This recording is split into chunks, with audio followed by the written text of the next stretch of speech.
Investor pasar saham Indonesia kini menanti satu keputusan penting dari MSCI. Bukan hanya soal siapa yang masuk atau keluar dari indeks, tetapi apakah MSCI akan mulai melonggarkan perlakuan khusus terhadap pasar Indonesia. Hasil review MSCI dijadwalkan diumumkan 12 Agustus 2026. Mirae Asset Sekuritas menilai, investor perlu mencermati arah kebijakan MSCI terkait aksesibilitas dan investability pasar saham Indonesia. Salah satu indikatornya adalah apakah MSCI mulai melonggarkan pembekuan kenaikan Foreign Inclusion Factor atau FIF dan Number of Shares atau NOS. Jika dibuka, peluang saham Indonesia untuk masuk atau bermigrasi ke indeks yang lebih investable juga semakin besar. Namun, persoalannya bukan hanya soal komposisi indeks.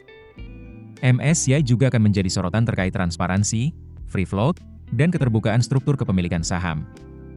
Sebab, kemampuan investor global menilai berapa sebenarnya saham yang tersedia untuk diperdagangkan menjadi salah satu faktor penting dalam pembentukan harga saham.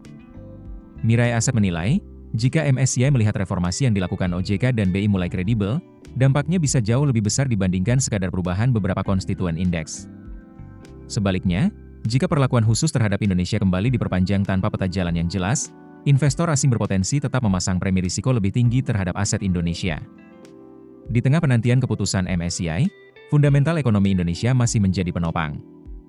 Ekonomi Indonesia tumbuh 5,29% secara tahunan pada kuartal 2 2026, lebih tinggi dari ekspektasi pasar sebesar 5,1%. Kinerja emiten pada semester pertama juga masih menunjukkan pertumbuhan. Tetapi tantangan mulai muncul. Kenaikan suku bunga berpotensi menekan pertumbuhan kredit, sementara tanda-tanda perlambatan mulai terlihat di penghujung semester pertama. Kondisi fiskal dan neraca eksternal juga akan menentukan persepsi investor terhadap peringkat kredit Indonesia. Karena itu, keputusan MSCI pada Agustus ini bisa menjadi lebih dari sekadar agen dari rebalancing. Jika memberikan sinyal positif mengenai normalisasi perlakuan terhadap Indonesia, keputusan tersebut berpotensi menjadi titik balik bagi arus modal asing. Namun jika ketidakpastian berlanjut, pasar Indonesia masih harus menghadapi risiko premi yang lebih tinggi. Jadi, yang ditunggu investor bukan sekadar saham apa yang berubah di indeks MSCI. Pertanyaan yang lebih besar adalah, kapan pasar Indonesia kembali dianggap sepenuhnya investable oleh investor global? Download aplikasi Kontan sekarang di App Store atau Play Store.